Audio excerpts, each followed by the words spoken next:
Anglican clerics have called on the citizens of the country to stop complaining and murmuring, but instead they should unite together in order to move the nation forward.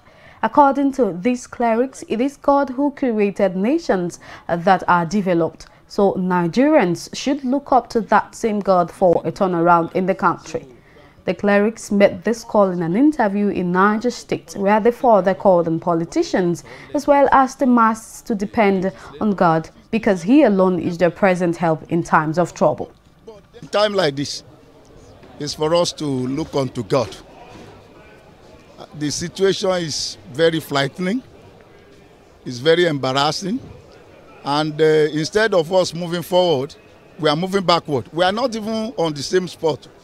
We are moving backward, or in all respects, in terms of politics, in terms of economy, in terms of social infrastructure, in terms of education, in terms of health, in terms of virtually everything, employment, so many things. And when you see things like this, the tendency is to begin to react negatively, either to resort to self-help, or to accept your fate, as it were, or to begin to do things that will not help the situation. So, because God is our refuge, He created us, He made us.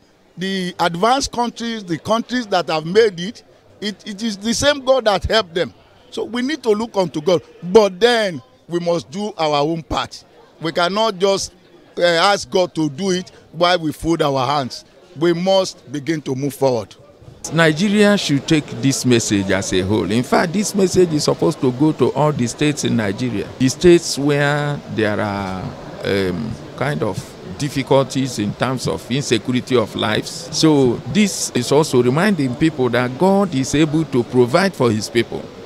When you run to Him, He will not leave you hungry. There must be a way out. In other words, God has a solution to all that we are passing through.